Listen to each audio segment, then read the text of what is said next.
This conference will now be recorded. All right, go ahead. Okay, good. Well, thank you very much, Gail. I see that we've got a quorum with 4 of us on board. So let's open the meeting for Tuesday, June the 9th, 2020 at 10 a.m. Please have roll call.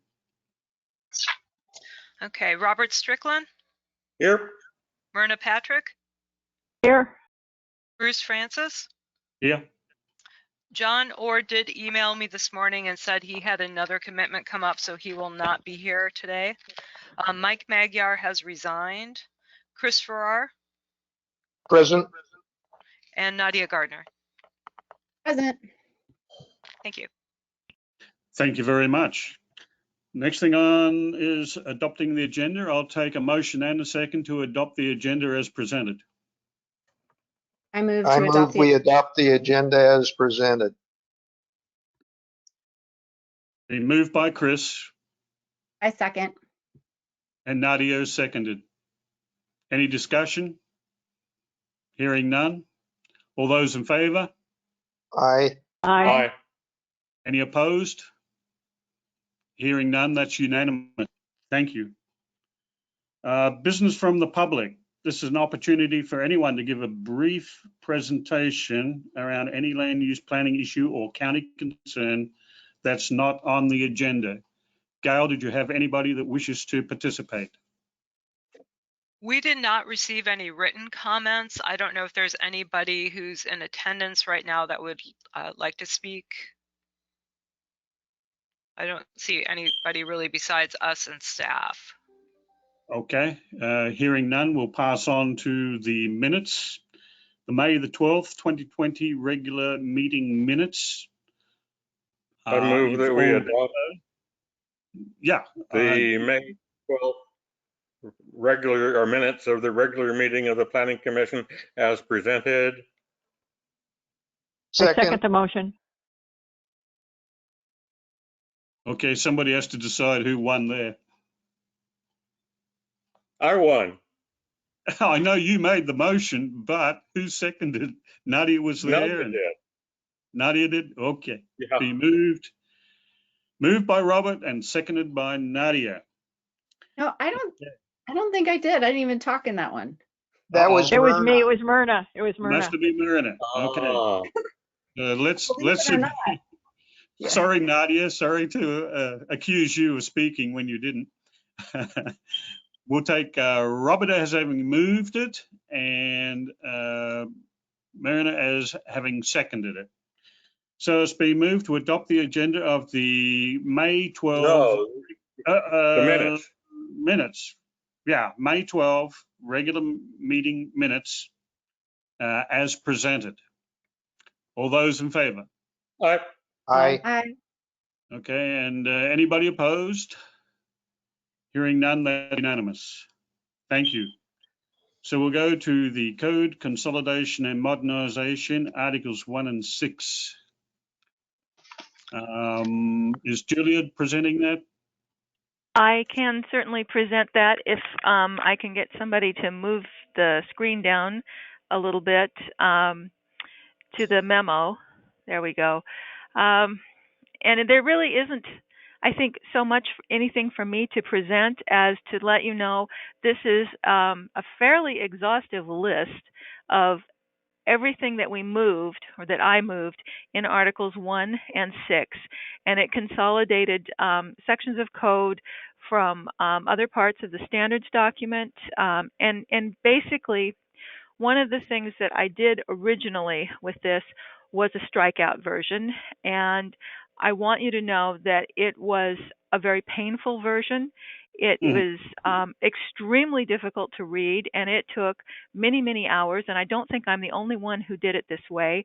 We briefly considered doing a strikeout version for your board, and honestly, it was so confusing, and you would have spent many, many, many hours with it. Honestly, you don't get paid enough to look at this version of it as the strikeout version.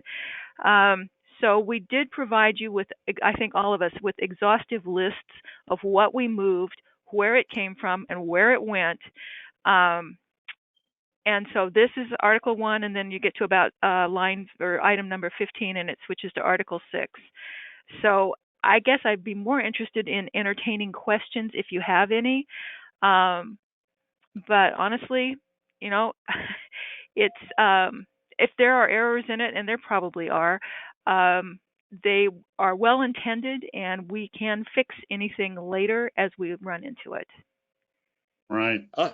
I do have some little odd notes that were not really meant to prove that I'd gone through 700 pages, but it is such things as somewhere on ag, there is quote unquote, if a public need is demonstrated.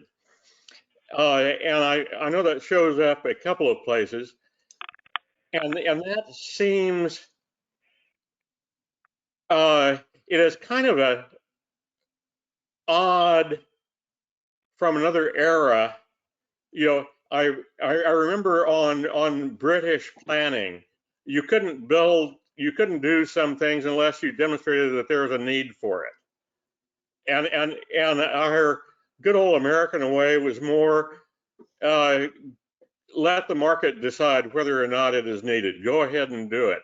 So I'm just raising as a topic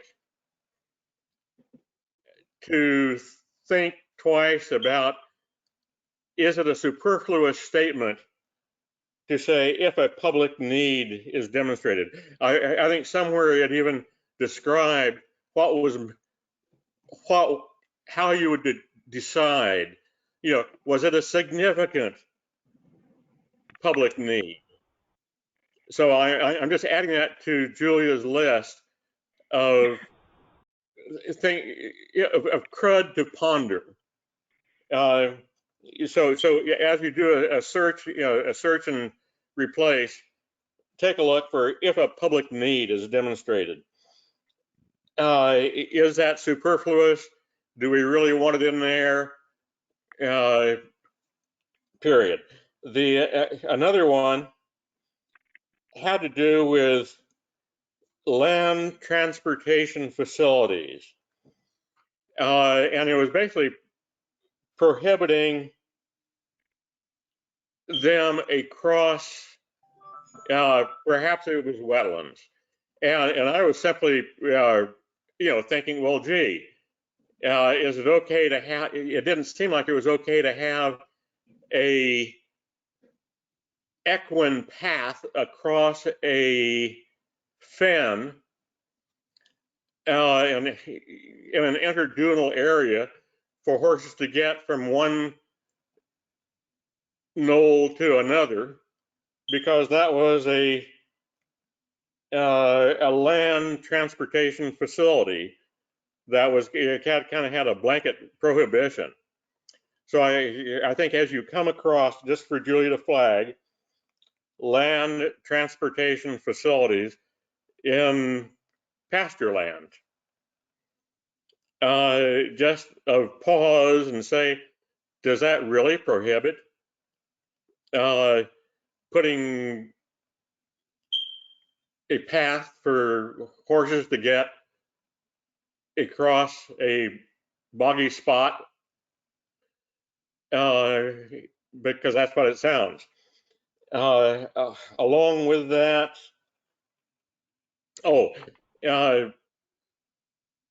somewhere there, it shows that we are limited to 50 cubic yards of fill.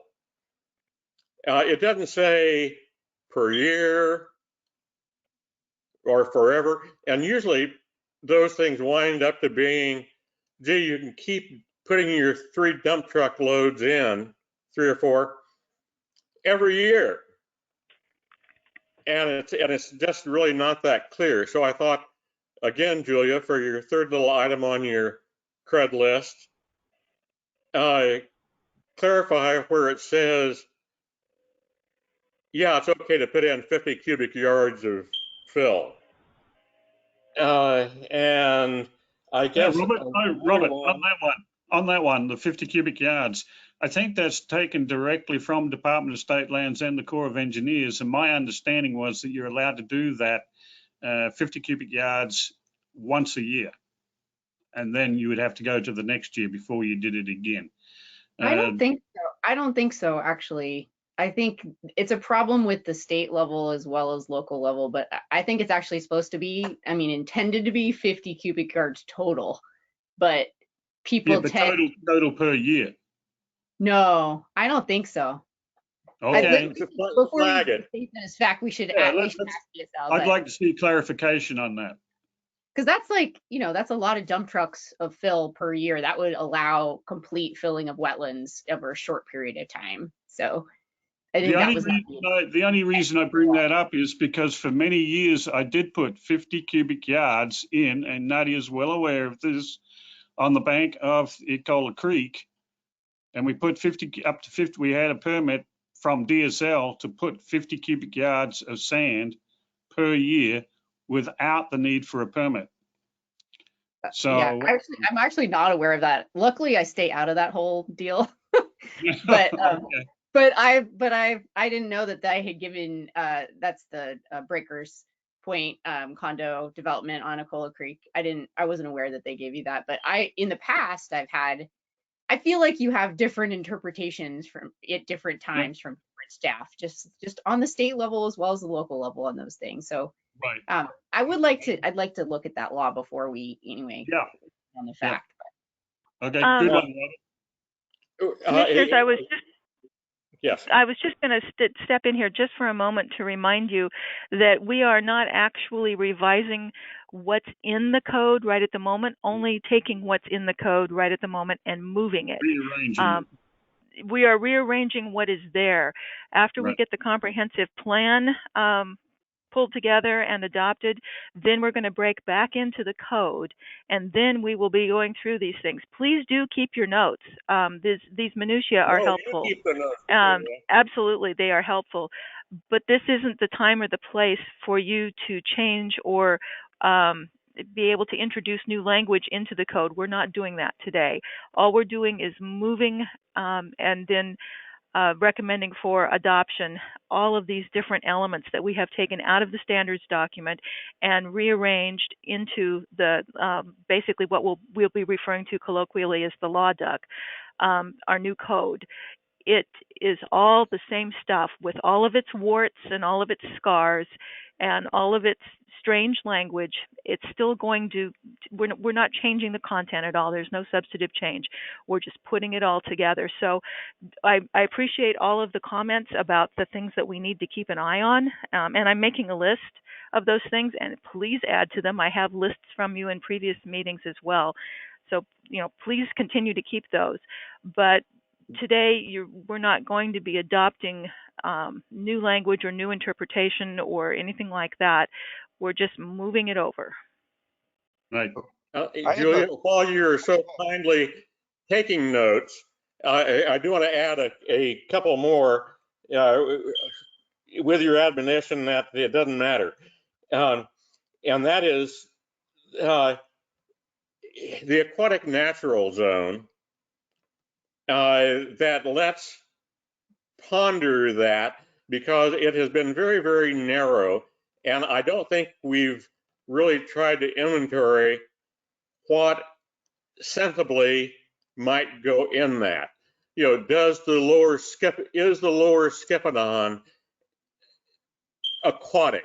And the narrowly we've had the problem saying, oh no, all we mean by aquatic are the estuarine things.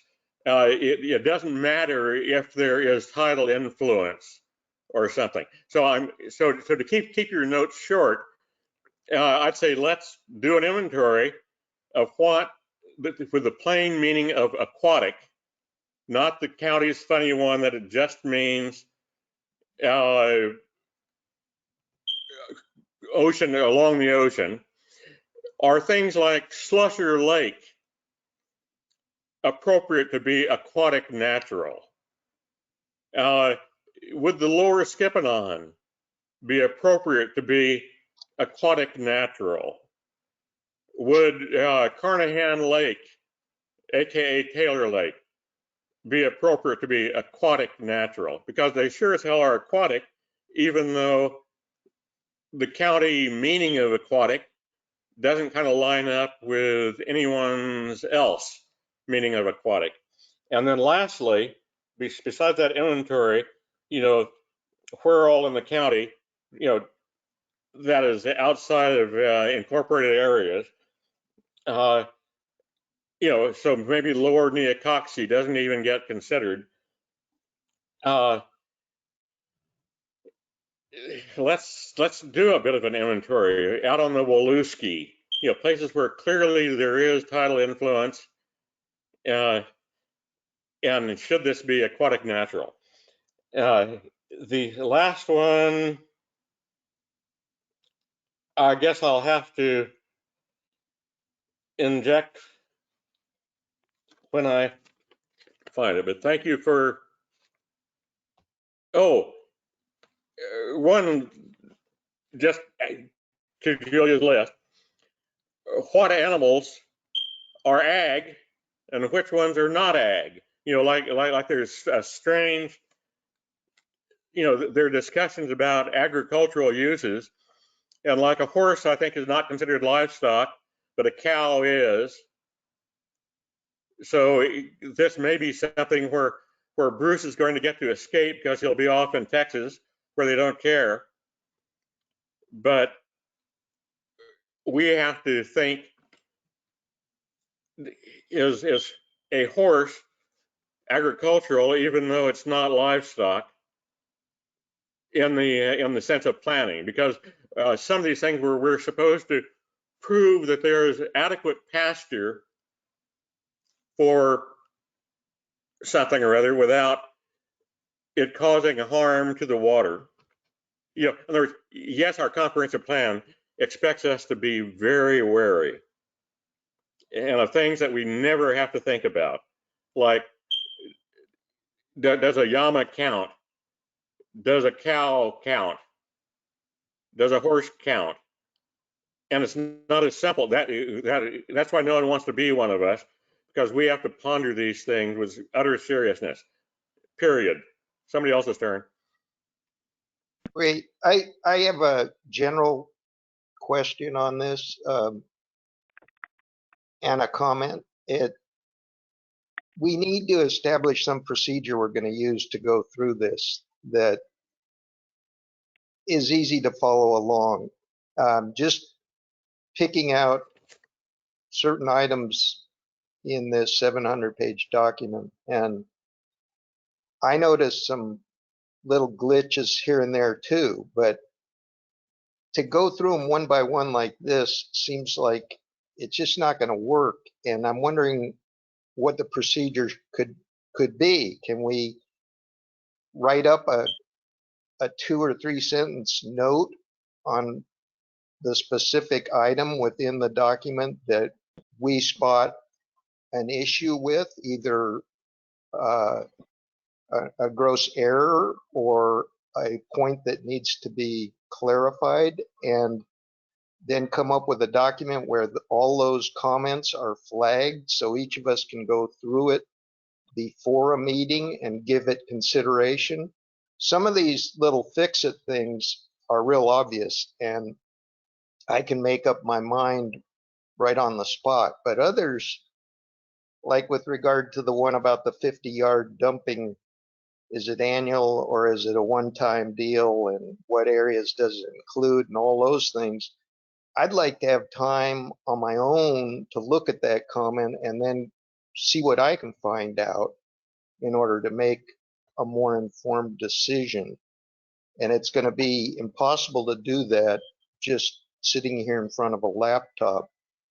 I need time on some of these things. And so I'm wondering if we can work on establishing a reasonable procedure. I had listed down a few things in the definitions that I thought were off. And so I don't want to take up time here trying to talk about them. And I understand Julia's point is well taken, that we've just reorganized this thing.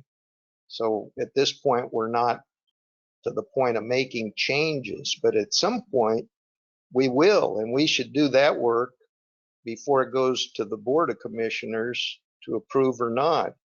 So we have a lot of work, and I think we need to figure out how we're going to carry out that work in a reasonable way. Chair I'm Francis, done. may I speak, please? Absolutely, yeah. This is Gail Hendrickson, Community Development Director. So again, to re-emphasize what Julia said, the only thing that we came here to talk about today is the reorganization of the code. This is something that we've been speaking to the Planning Commission about since August of 2018. We've tried to be very clear, but perhaps not clear enough, that our goal right now is to simply combine the two documents to make something that's easier for everybody to use and understand. We've welcomed comments at any time from anyone on the changes that should be made to the code and considered in the future. We will continue to welcome them, whether it's at a formal meeting, whether it's you sending an email at 3 in the morning because you wake up with something in your head that is keeping you awake and you feel compelled to tell us. You can call us, you can write us a letter. We will happily accept your comments at any time. As Julia also mentioned, we don't want to start opening up the code for regulation changes until we complete the comp plan update, because we're going to end up duplicating work, changing regulations that have to get changed back again in a couple of years. There are probably some tweaks and glitches that we do need to make before the comprehensive plan amendment is completed or the update is completed, looking at things like adding the definition for commercial trucking, which is one thing that the Planning Commission had requested staff to do. But again, if we could just focus today on if you see obvious errors, such as we have misspelled words that we can fix before we take this to the board in July. If you've noticed an incorrect reference to something where we've misquoted a citation, those are the types of things really that we've looked at. We've not done anything different from what you've looked at for the past month, year and a half. So I hope that clarifies a bit about what we're doing today and how we can move forward in tracking our changes for the future updates to the code. Do we have kind of current clarity about how to express his and her that is either neutral or distaff based, in the language, that thing where it mentioned the planning director as a him? Yes, so we could just change that to the director, if that would please everyone. Well, that'd be an easy change to make, so I don't see that would be a problem. Bruce, I would like to say something. Absolutely. Myrna? Please go ahead, Anna. I agree with Gail's comment, and I think anybody that has any information or concerns, that they send them in writing to Gail rather than do it right now on the phone, as she said. And in the meantime, she can gather all that information for future meetings. I agree with you, Myrna. I have a general question. The misspelling of words software should be able to find that pretty easily. But I noticed a couple places where words weren't misspelled, but they were the wrong word. And I'm wondering, is there software that looks at the context of a sentence and determines where there's an error? Yeah. Does anybody know that?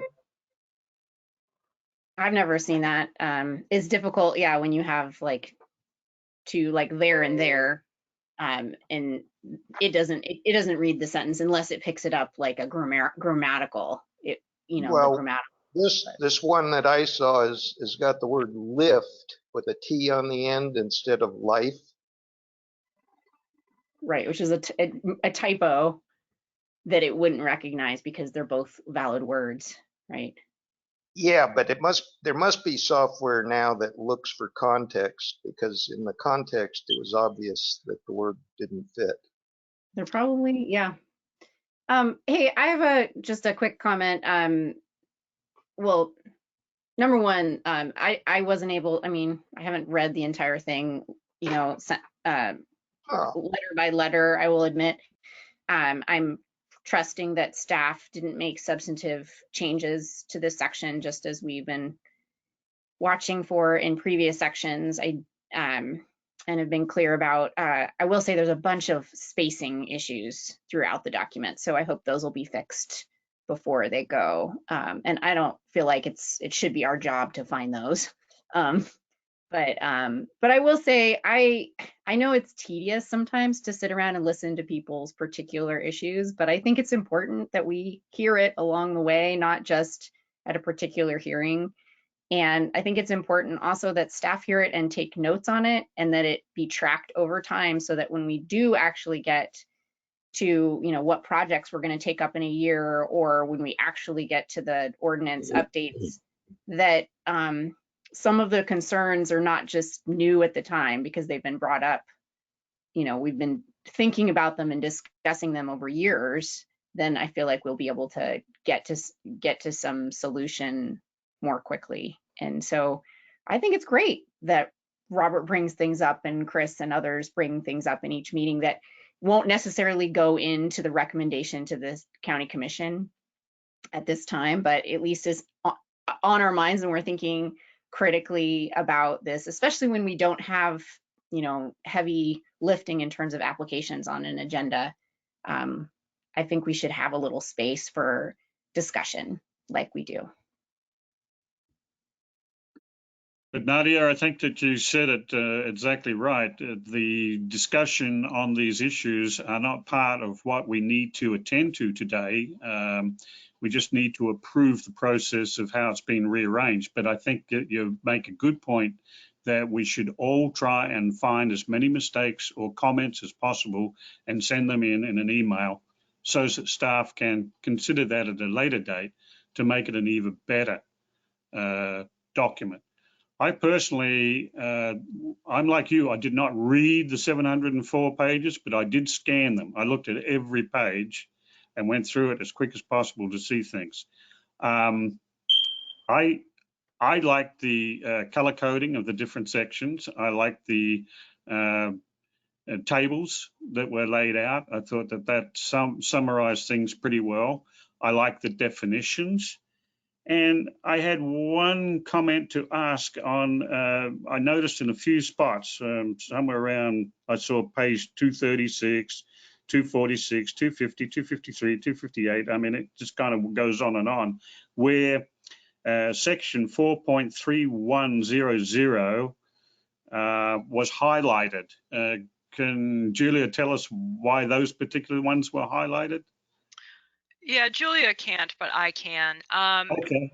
It was highlighted because I made a change and I forgot to go back and take the highlighting off. So that was an absolute error on my part. So. No, that's all right. I just was curious, because I noticed it in many, many positions. It wasn't just for the 4.31, it was 3.8 something. And I mean, it was just an editing issue. So yeah, that was my mistake, and I apologize for that. Not a big apology needed for that. I mean, it shows that you're in the process of making changes. Okay, so are we going to discuss anything on Articles 2 and 3, Article 5, or Article 4 zone regulations? Well, different staff. Oh, I'm sorry. Were you speaking to me? Yeah. Different staff worked on different sections. So I, Julia, worked on sections 1 through 6, and then other people worked on different sections. I think you heard from Gail that she worked on section 4. She worked on another section as well. Ian and Tori, our planners, also worked on various sections. So I would let people address the sections that they worked on. So if you have questions about how I moved things around on 1 and 6, please let me know. If you have questions about other sections, I would direct that to the staff who worked on those sections. Okay, so then I guess we're finished with 1 and 6, and thank you, Julia, for your participation in that. My pleasure. Let's look at Articles 2 and 3 if we can, then. Who wishes to comment on that one, staff-wise? This is Ian Sisson. I'm the planner who worked on Articles 2 and 3. And my spiel is essentially the same as Julia's. The memo there at the beginning of those sections just outlines how the sections were reorganized. And one thing of note in these two sections, particularly in Article 3, is that we've added some graphics to help illustrate some of the concepts and rules. So again, trying to make the document more user-friendly while not making substantive changes. The addition of some graphics to help illustrate some of those concepts is in there. So I will stop there, and I'm happy to answer any questions you have about it. Yeah, one of the pictures I liked was the sloughing off of the land above the houses underneath. I thought that was quite a graphic shot from the air. Was that in your section, Ian? I can't remember. It was I don't believe that particular graphic was. I think that was in the article, whichever article has the landslide ordinance in it now. Yeah, right. Yeah, I thought that was a pretty good graphic. It was demonstrated it pretty effectively.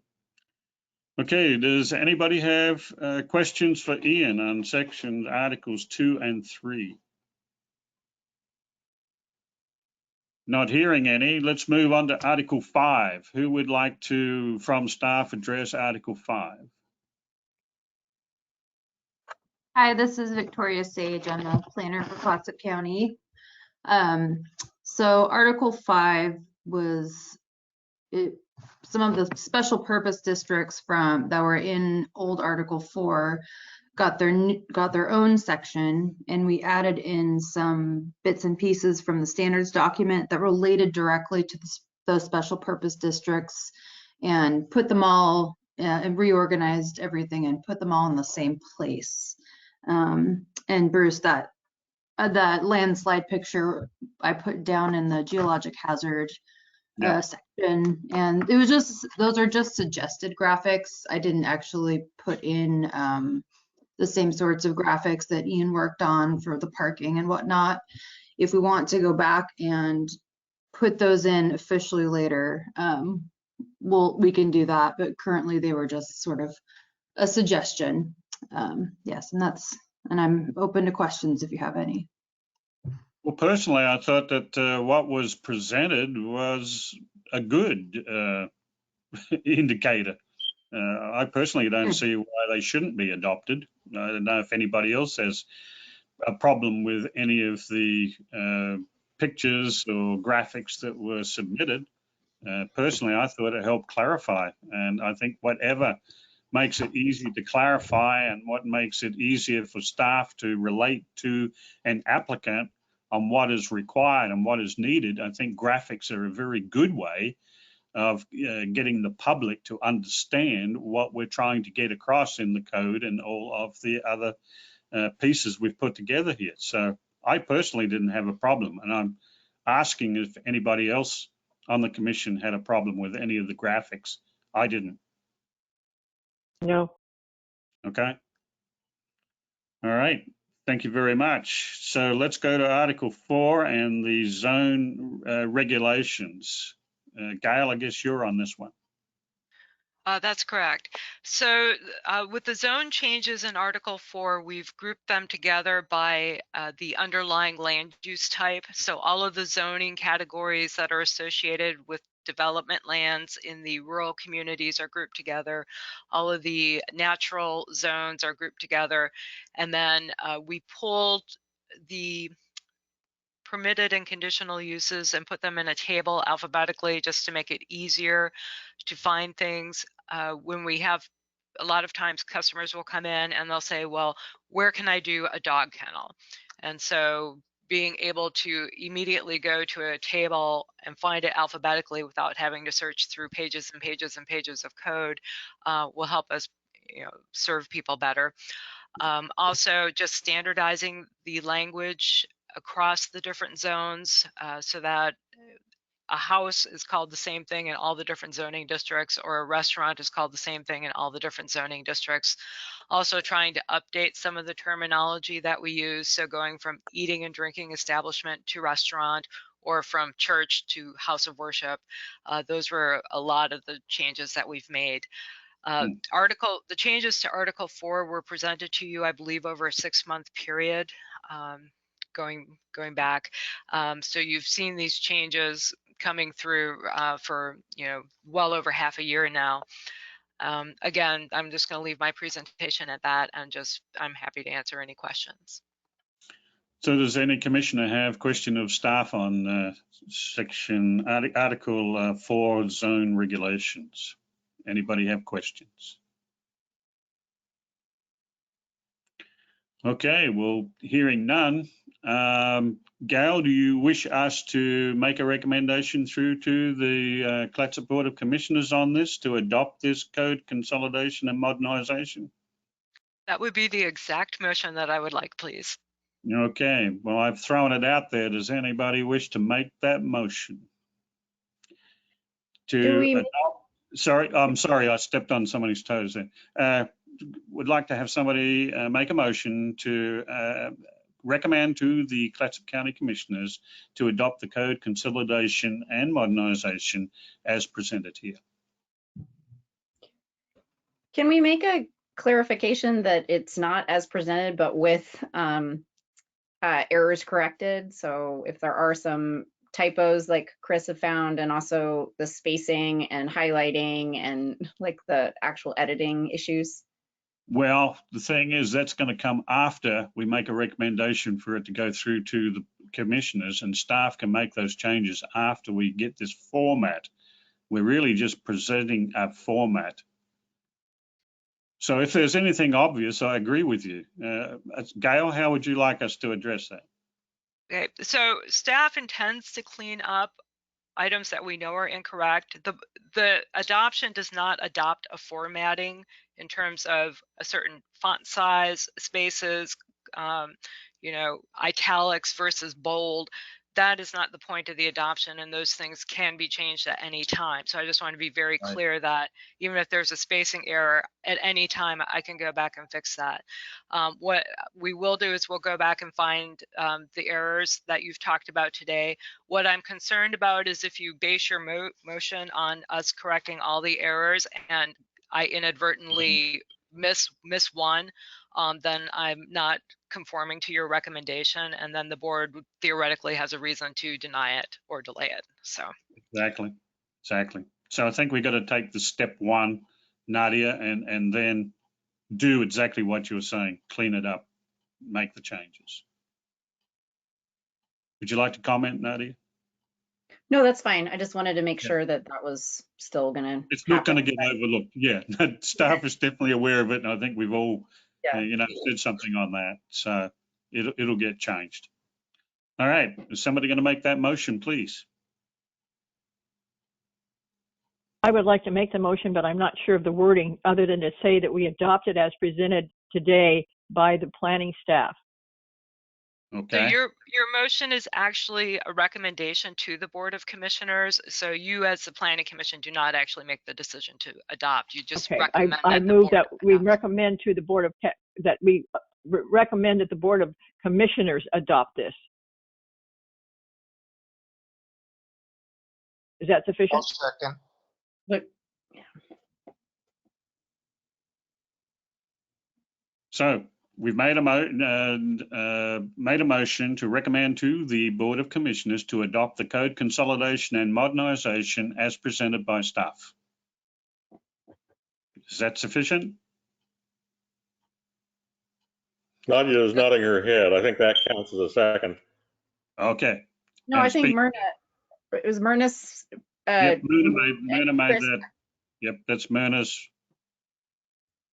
And then I think. But Nadia is nodding her head as if she were. And then we had Chris Farrar seconded, I believe. Is that correct? That's true. Okie dokie. So we've got a motion and second. Any discussion? Hearing none, I call for the vote. All those in favour? Aye. Aye. Any opposed? That's unanimous. Thank you very much, Gail. We'll send that on to the Board of Commissioners. Thank you. Thank you for all your comments and input. So now we move on to the comprehensive plan update. Can you give us an update on the update? Yes, I can. So we had a stopped meeting in January to give staff a bit of a break where we could begin redrafting goals 1 through 4 with the intention that we would start back up in April. So staff did draft revisions to Article 1's or goals 1 through 4 and sent them off to Department of Land Conservation Development, DLCD, for review. We've gotten comments back from the state on goals 1, 2, and 3. They're still working on goal 4. When the pandemic hit and we went into lockdown, we did cancel our April and May meetings. We reached out in late April to the committee members with some information just to kind of keep them involved in the process, and got some feedback that maybe at that point people were still a little bit overwhelmed by life and world events.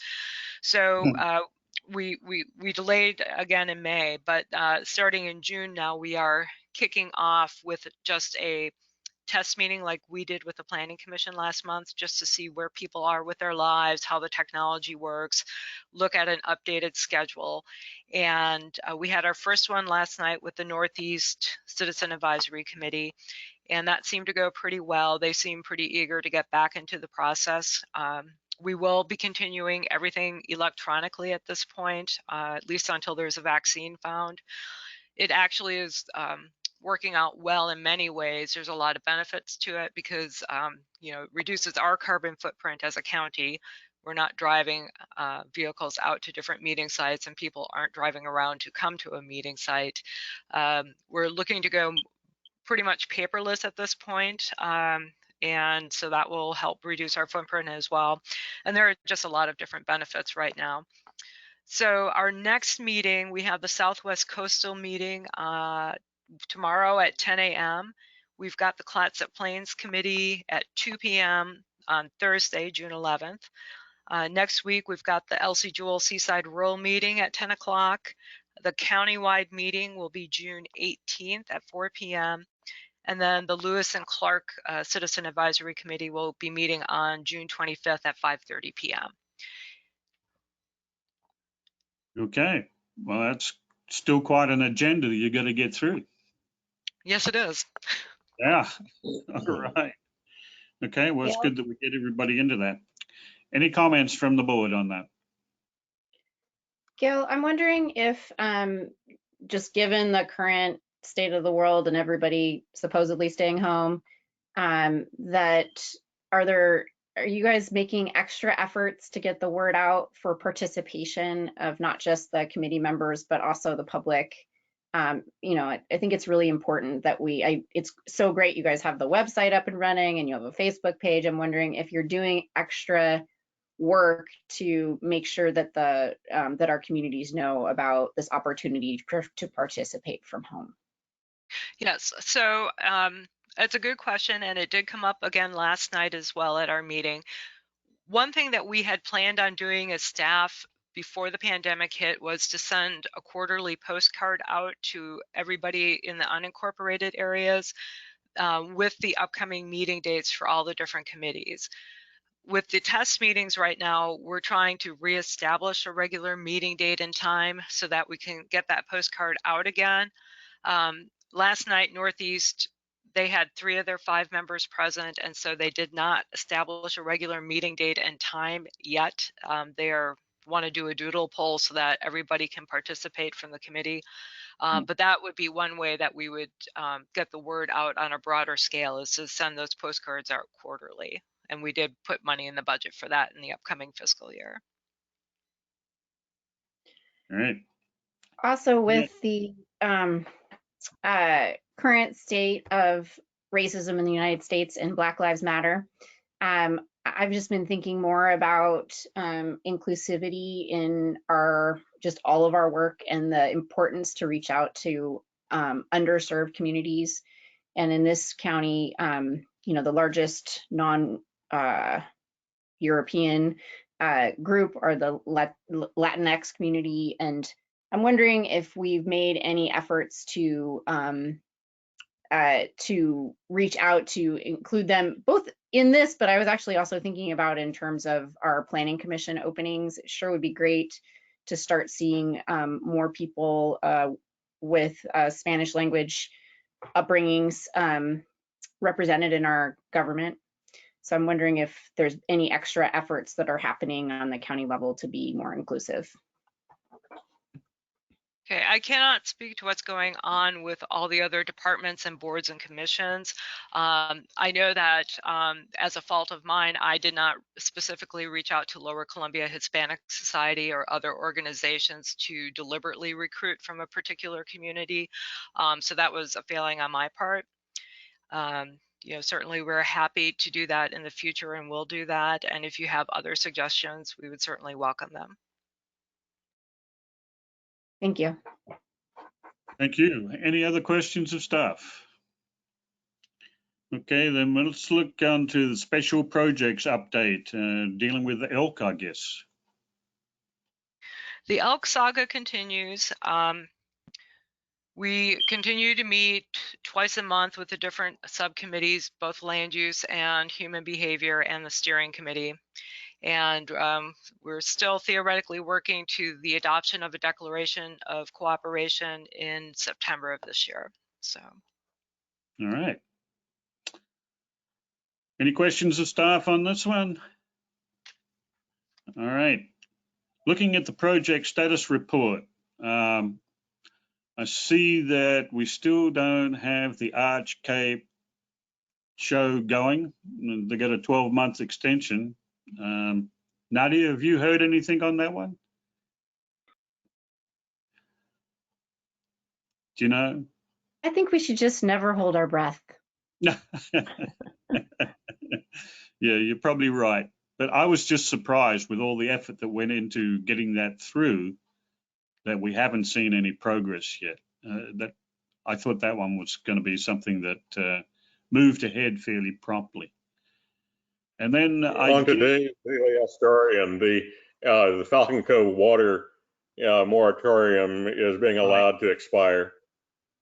Yeah, yep. That's a totally different issue.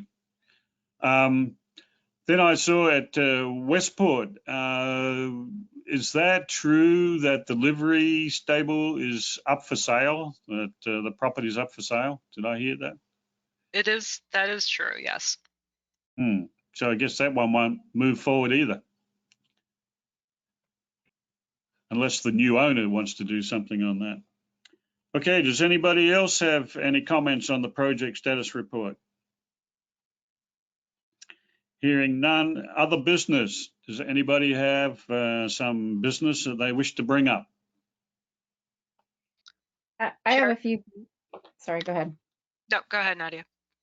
I just wanted to note, I was just looking back at our minutes and what we talked about, so the water quality monitoring that we discussed at our last meeting, that the state does in our ocean waters and also some of the fresh waters adjacent, is up and running. I got my first report this last month, so that's good. They did not do any testing in state parks that were closed, even though they could have gotten access through state parks. But and that, Tolivana Wayside is actually one of our biggest violation areas and our biggest areas of public use and children playing in toxic waters. But at least it's up and running, and I will expect that next month they'll get that area tested for their first time for the season. So that's really great. There was a question last time about swimming pools opening. It looks like swimming pools will be able to open under phase 2. So I know that the Seaside Pool is looking at potentially opening, and that was a surprise to them. They thought they would have to wait until phase 3. And the Seaside Library is open as of today as well. So I know those aren't planning it. I guess they're planning issues, but they're not planning issues. But I think that's just great news. It looked like, yeah. It looked like State Parks was cutting over 40 staff just as part of a budgetary cutback, and I know that certainly does impact us along Clatsop County. Yeah, so they're cutting 47 full-time staff, like regular staff, plus they weren't able to bring on 812 seasonal staff for the state. So that means like all the people that they bring on to clean the bathrooms and to run the check stations at Fort Stevens, or normally Akola and Oswald West, none of them, and Nehalem Bay, none of them will come on. I went hiking for the first time in Oz West day before yesterday, and none of the trails are brush. They're all grown over, and so it's pretty wild out there actually right now, which is kind of neat. But as use increases, it's going to get ugly probably, and certainly things are not going to be that clean. So bathrooms that are being used, I think, will not be safe in terms of COVID. So it's definitely a major travesty for our communities. Any impact on marine reserve that you've heard? Well, all the state agencies were directed to reduce their budgets. They're in the middle of their biennium, luckily, so they kind of had their money all allocated until next year. But I know the Oregon Department of Fish and Wildlife cut their budget. Their first cut was nobody's allowed to hire anybody else, including what they normally do, their seasonals, and they anything that was open, they can't refill. All the savings on having open seats, all that money got swept into the general budget. So a lot of that stuff is happening, I think, across the board. So that's ODF&W is the agency that manages, and they also lost some of their enforcement money, which they provide to Oregon State Police to do their enforcement. And we do have violators, crabbers primarily in Cape Falcon still that come in the dead of the night sometimes. And then we have some recreationalists too, but mostly I think that's accidental. But I think we're okay from a Cape Falcon standpoint. I think State Parks is really in a lot more trouble. I also just wanted to acknowledge that we had an election, and the makeup of our county commission is going to significantly change starting in January. So the interests of the two people that were elected are significantly different. And I'll note that a lot of discussion with this group here, but also around the comprehensive plan, has been integrating the climate and trying to mitigate climate change into the comp plan. And I'm not sure if that will be of interest to those newly elected commissioners. So we have some. Just as a obvious follow-up to Nadia's observation, the mother of one of the existing county commissioners was one of the most strident about the restacking of the Planning Commission a few years ago. It is certainly something that has crossed her mind, I have to think, and that'll be interesting to see if that has any effect.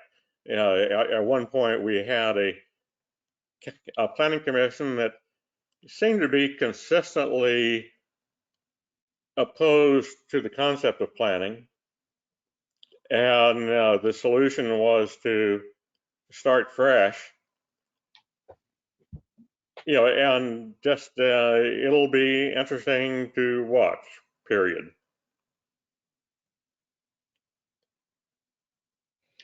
Okay, any other comments? Hearing none, then I thank everybody for their attendance. Chair, I just had, this is Gail. Right, Gail. Ian has something to share with the commission about his story map and the comp plan update. And I just wanted to let the commission know that the planning commission appointments will be going to the board on June 24th. In addition to Commissioner Strickland and Commissioner Farrar, who asked to be reappointed, we did receive 3 other applications. So. Good, thank you, Gal. You'll note, if you see the chat bubble in the upper right-hand corner of your screens, I've sent you a link. I sent an email out a couple of weeks ago to all of you and our advisory committee members about a new tool we've launched to educate the community about the comprehensive plan update process. So in response to something Nadia brought up, just trying to widen our net and get more people involved in the process, we've launched this story map and questionnaire tool. So it's an interactive tool where people can look at the comprehensive plan update scope, schedule, they can look at all the existing goals, they can look at the statewide planning goals, and they can respond to questionnaires so far on goals 1 through 5 through SurveyMonkey links that are embedded in that story map. So it's a good place to find all the information in one place, and also to start collecting some feedback. So if you could share it with your networks, it would be much appreciated. So far, it's been live for 2 weeks, and we only have 3 to 5 responses on each of the questionnaires. So we'd like to see more on that. Thank you. Does Gail and anybody Ian, have questions on Ian for that? Nadia, go ahead. Gail and Ian, do you ever boost your Facebook posts when you do things like this? Because I mean, it reaches a lot more people when you pay, and it's not that expensive. No, we do not. Are you allowed to? Because you might consider that. I mean, postcards are nice and all, but these days, you know, people are very active online. Okay. I would have to check with our IT department and see what their policy is about boosting. I don't know. Okay. Any other comments under other business? Okay, well, I've got one comment to make.